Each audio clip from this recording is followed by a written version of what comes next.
So today we're going to have this conversation. I'm excited to have it about neighbor-loving service, the third of our 4 core values here at Fourth. And when I think about neighbor-loving service, I just think about when I was a youth. This was, for me, was the hardest one. Like neighbors, like who exactly am I supposed to love? Who exactly am I supposed to care for? And even as I got older, I still struggle with that. As being in a church, a lot of people, I have people at work, people that live in my neighborhood. It's funny because Jesus actually is asked the same exact question in the gospel. He's asked, who is the neighbor? Who is the neighbor I'm supposed to care for? So I think we could maybe start with there. Maybe like defining that, like who exactly is our neighbor would be a good place to start. Who wants to take that first? I'm going to let Isaiah take it. Well, thank you. Well, who is my neighbor?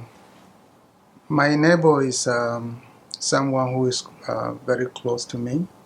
Maybe my colleague at work, someone in my neighborhood, the guy who is whose house is next to mine, or anyone I meet randomly sometime as I sit on a plane.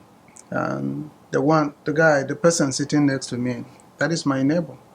But today the whole concept of neighborhood takes on a new dimension. Our neighbors are both right outside of our doorsteps as well as across the globe.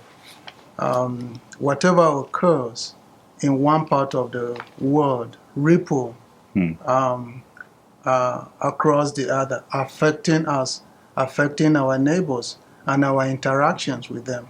And Christ calls us to love our neighbors. Yeah, that's helpful. It's not just the people that I immediately see, but the neighbor. The call for that is far-reaching to the ends of the earth. Anything else you want to add to that, Todd? I'd just say that anyone the Lord sovereignly, providentially enables us to get to know or to run into, even in the Good Samaritan, whoever crosses your path, we're to treat everyone as our neighbor. Because everyone's created in the image of God. So in one sense, yes, it's the person very near, and as Isaiah said, yes, it's those far away too, but it's those people with whom we have contact that we are called to serve and to love. Even in the case of the Good Samaritan, if they're, in that context, people that were looked down upon by the Jewish people, the Samaritans were. But even in that case, so Jesus uses this extreme case of the Samaritan is the one who actually is the one who treats the person like a neighbor, treats the person who's down and out like a neighbor. Which, so for us, that I think whoever the Lord leads in our path, on the plane, your neighbor physically, your colleague, or someone you might meet on a missions trip, right. All and everything in between. Yeah, I think so. That's very helpful. And even with that, it's kind of like the starting place. For us as Christians, for us as family of faith here at Fourth, why is this important also? Because we know exactly we're supposed to do that. We know this is a calling for not just those who are close to us in proximity, but for anyone we cross paths with. But why should us as a church family of faith respond to this call? Why is it a core value even? I mean, I think Jesus has a lot to say about caring for others, serving others. He came not to be served, but to serve. And we're called to model that and to follow his example. So one, the commandments given there, the examples given in Christ. And he also has a lot to say about the poor, about caring for the needy. When we were first coming up with these 4 core values, there was some debate on whether or not we needed 4, or should we just have 3? Because when you think about neighbor-loving service, that's kind of an outward-facing direction. And when you think about kingdom-advancing multiplication, which is the 4th one, that is also an outward orientation. But we decided to have 2 in the end because to be more specific and to put an exclamation point on what each one is emphasizing. So in neighbor-loving service, we're thinking about caring for needs, serving the needs of others, serving our neighbors, getting to know our neighbors in our own neighborhoods, even if they don't have needs, but to be able to reach out to them, love them, serve them, and care for them. And that's distinct from and a stepping stone to the next one, which is kingdom advancing multiplication, which is much more explicitly evangelistic, declaring the gospel, sharing our faith with, sharing Christ with people. The 2 go hand in hand for sure, but this was an effort to try to really narrow down what we're talking about in each of these things. Because if we just talked about evangelism, if we just kept kingdom advancing and multiplication, and we thought local evangelism, global missions, we would miss this whole aspect of what we're called as disciples to do, and that is to care for those that are the least of these, care for our neighbors, reach out to our neighbors, minister to our neighbors, as a way of saying, why would you treat me like this? Because Christ is my Savior. He's changed me. He enables me to see you how He sees you, and calls me to love you like He loves you. Yeah. Do you have anything to add to that? As I say. Yeah. As disciples of Christ, we are called to love one another and to serve others. That is, serving is an aspect of who we are, as Pastor Todd already mentioned. Christ commands us to love the Lord our God with all our heart, all our soul, and all our mind, and then love our neighbors as ourselves. That is who we are. That is our identity.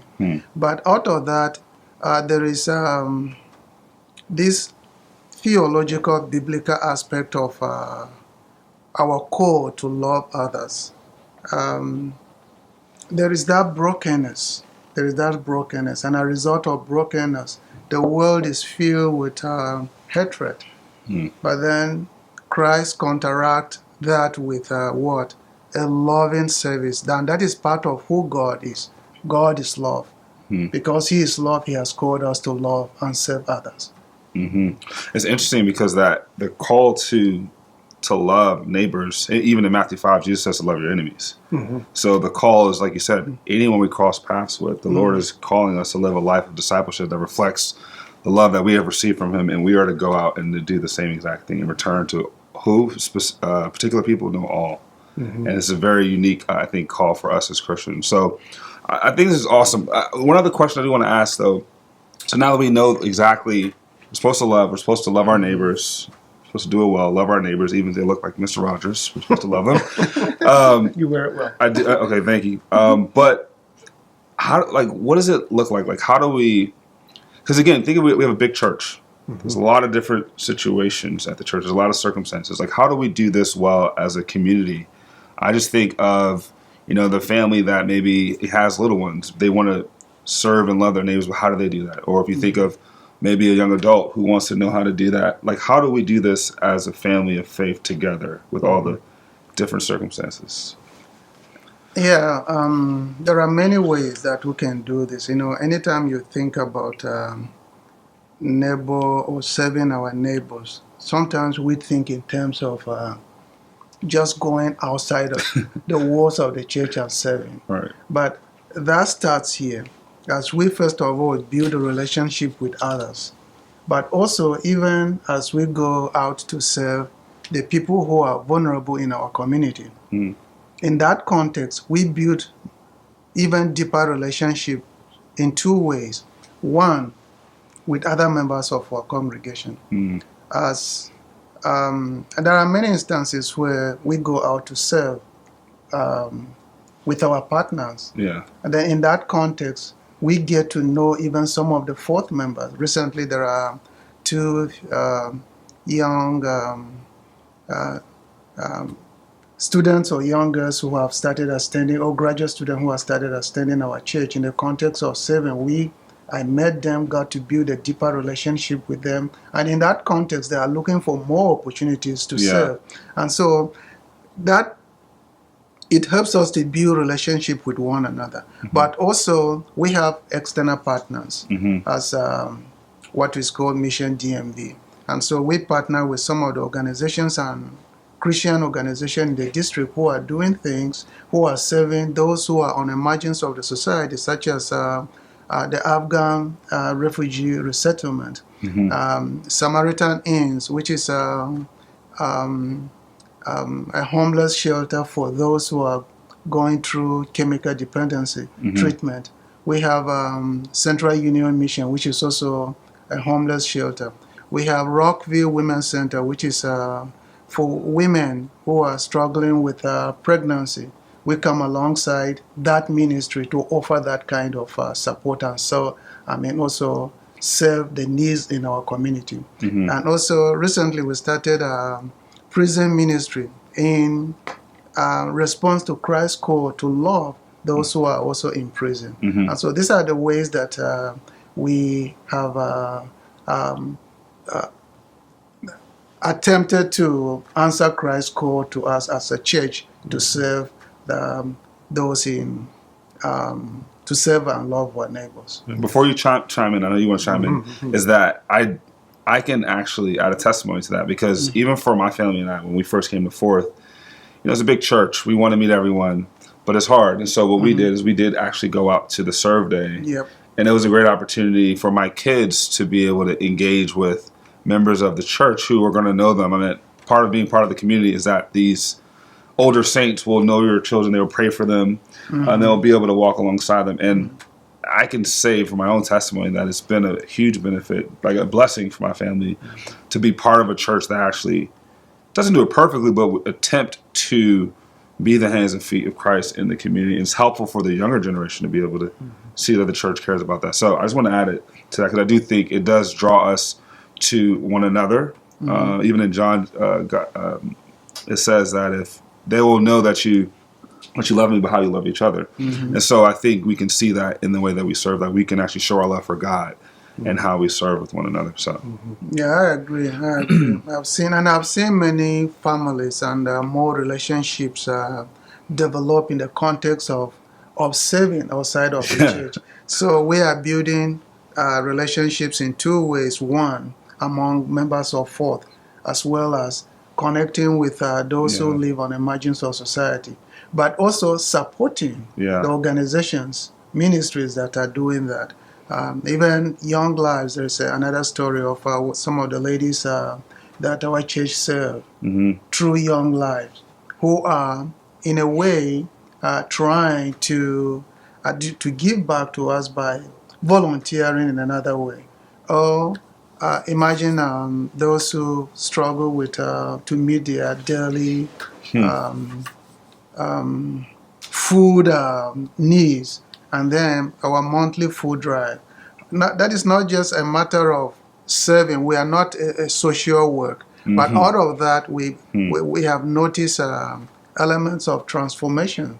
Forms of transformation in the sense that there are people who are touched by Christ's love through the ministry of Fourth, through our monthly food and clothing drive. So, and in that context too, there is that relationship that is developed in two ways. One, among those who come to serve on Saturday morning, and then with our beneficiaries. Awesome.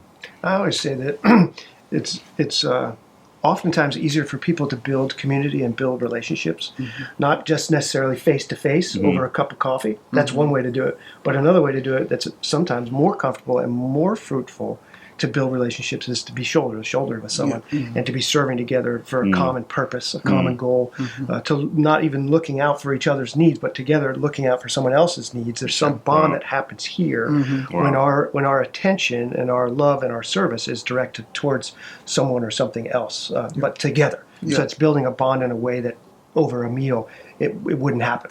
So it's an added layer. So it's a reciprocal blessing that we get in serving. That it's more blessed to give than receive. It's more blessed to serve than to be served in the Christian life. I mean, it's the whole paradox of the gospel, turns everything on its head. And so that's the wonderful part about serving together and taking advantage of the many opportunities we have through Mission DMV with the various partners that we have. One thing that I'd like to just be clear on is it's easy in a church our size with all the programs we have, and let's just take Mission DMV with 5 or 6 partners that we've plugged in with, to say, well, there is a group of Fourth people that serve in Mission DMV. They don't do, or they serve in other places, but they serve there, and so we as a church, we got that done. Check the box.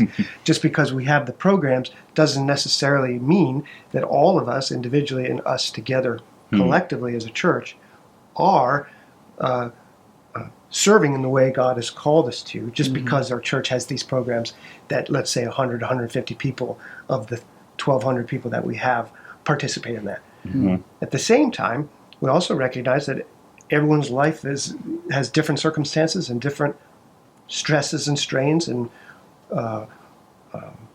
responsibilities that they have to take care of, that not everyone can do that. Mm-hmm. But there's no guilt, or there's no no harm in that. But what we would like for people that can engage in that is to still be thinking along the lines, as a follower of Christ, how am I to serve my neighbor? Maybe I can't go down to Central Union Mission. I can't do the prison ministry because it's mostly men and I'm a woman, or I can't do Young Lives because I'm a man and it's mostly ministering to women, teenagers who've become pregnant. And so how do I do it? Well, you live in Rockville or you live in Gaithersburg. Do you know your neighbors? Mm-hmm. Do they, when they need something, their car jumped or their meal made because someone's sick, are you the first one they think to ask? Mm-hmm. So that's also a way. Mm-hmm. Yes, I think our core value of neighbor-loving service emphasizes our call as Christians to care for the least of these. Mm-hmm. But it also calls us to care for those who are actually our neighbors, and not just neighbors, but colleagues as well. Mm-hmm. Are we outwardly oriented towards serving other people's needs? Yes, in the poor and marginalized areas and people, but also in our everyday lives. Mm-hmm. Yeah. So the core value is not about just doing these grand gestures. The holding the door is good, but it's more about, like, if God has shown compassion to you, mercy to you, then shouldn't the outpouring, the outflow of that mercy show up in ways to others? Mm-hmm. And it can be in small ways, it can be in great ways, but whatever it is, we can be thinking and praying about how we can serve, whatever situation we're in. What are the ways in which God can use us in a mighty way, even if it's in a small way? Mm-hmm. I think with that in mind, though, there is this question that naturally can bubble up of why do most of us, I'll raise my hand, why do most of us struggle to find opportunities to serve? Why do we struggle with seeking it out? What would you say is a struggle? And then maybe also, what are some encouragement you can offer for those who are like me, who struggle with that? Mm-hmm. I would start with the encouragement aspect. It is very rewarding, and when you notice how people's lives are transformed through our ministry of service to our neighbors. Just about a week ago, I was talking to one of our leaders in the area of prison ministry, who during our February worship at the prison narrated how one of the prisoners was impacted by the songs that were sung during worship time. This individual, or after worship time, this individual came forward and narrated how this song reminded him of his mom's ministry. And from there, there was a moment for support. I don't want to go into details because of confidentiality. But anytime you notice the lives that are transformed, or an individual who was going through a very difficult time, and through the efforts of our food drive and food and clothing collection was helped, you can just imagine the reward you derive from that. So it's not so much about what we do, but experiencing how people's lives are transformed. Yeah. Or testimonies that I've read and I've seen through, as Pastor Todd mentioned, sometimes we think serving others must be through going to our partners and serving, but also praying for them. Yeah. And recently I received an email from one of our partners, Cornerstone Schools, of how prayer changed things for this particular family. It is just rewarding to see that happen. But then the challenges that we often face as, and this is not restricted to to our congregation here. But it's generally across the board when you think about why are we people are not engaged in neighbor-loving services. And there are many problems. Sometimes it's just fear of getting involved in areas that are generally known as they are bad, or sometimes we perceive urban ministry or events that relates to the urban community as being associated with violence. People are afraid of that. But also sometimes it's lack of awareness. Lack of awareness can be in two ways. There are people who don't necessarily know how to navigate our website. So they are not aware of the opportunities for service. Recently, someone sent an email to me after church or Save the Mission Day and said, "When was this event announced at all?" I said yes. And then he specifically made a request that next time you are where this event is coming up, please let me know. Send me an email. Say, sure, I will send you an email. So it's lack of awareness. But also lack of awareness of the needs that are in our community. There are some people who kind of wonder why in our community here with someone will be homeless or be without food.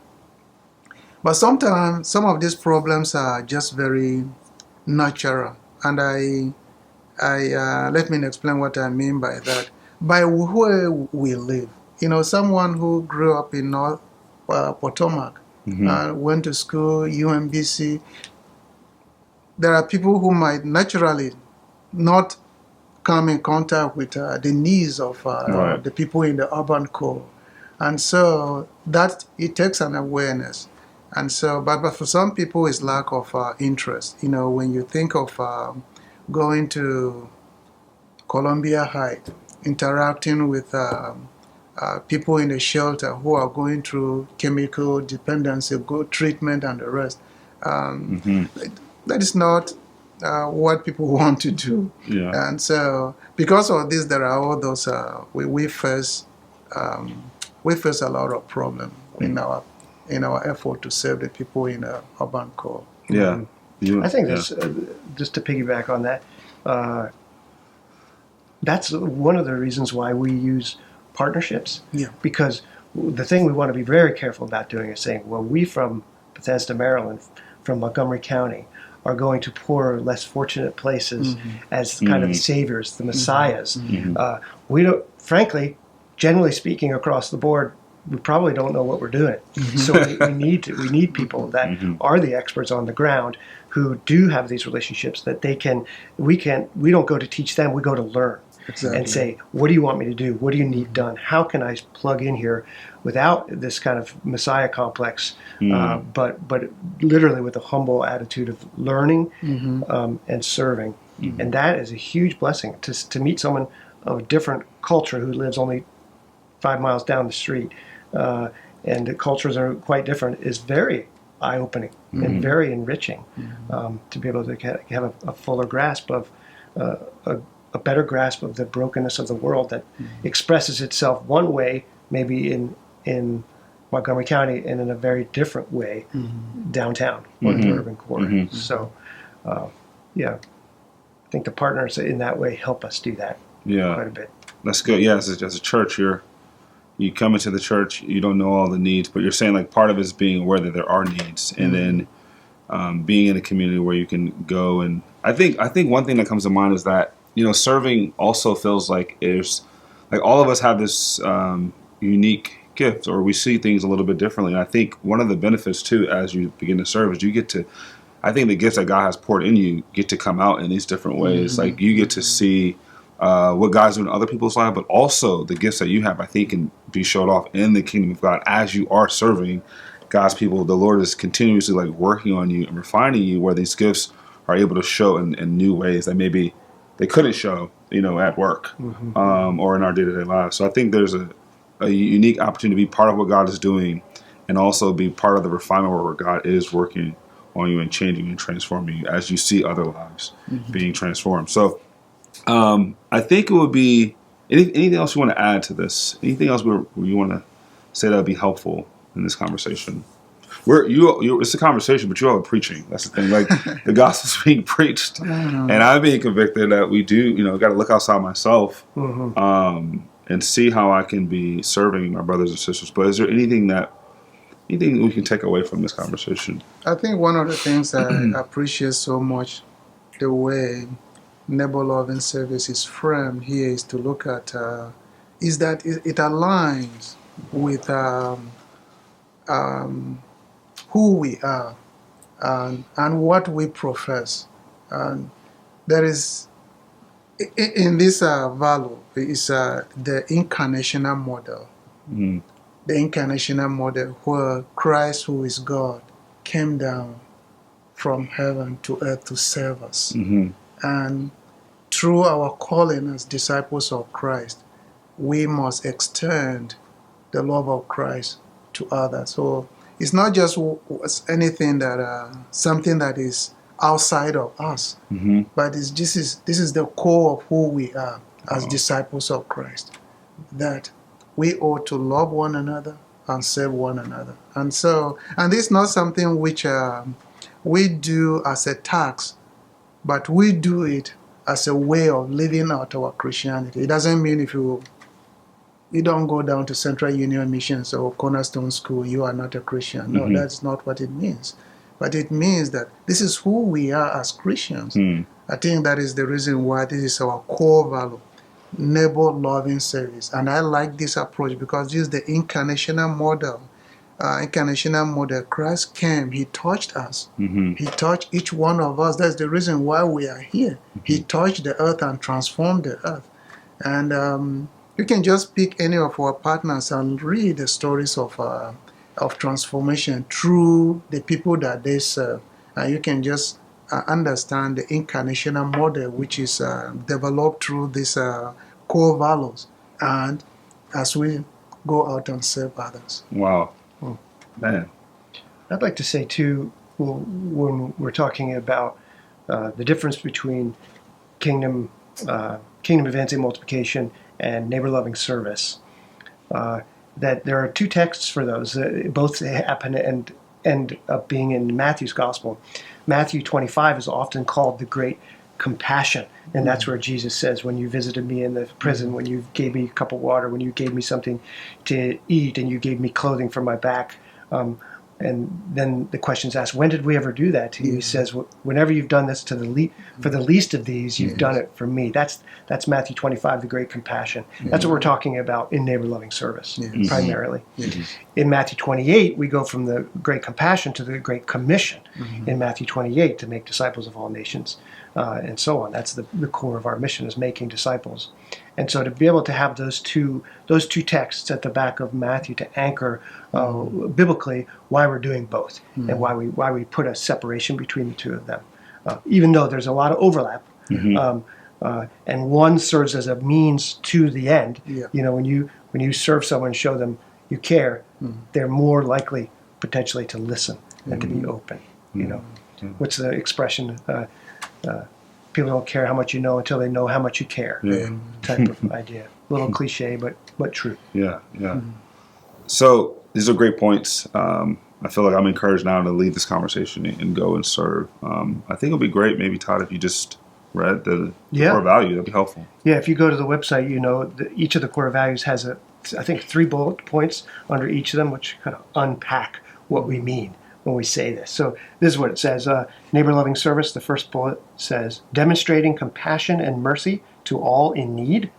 That's that everyone's our neighbor type of aspect, all who are in need. Building relationships with our neighbors and being involved in our communities. That's less having to do with the caring for the least of these, but more just being outwardly focused on serving our neighbors and all those with whom we work and live among.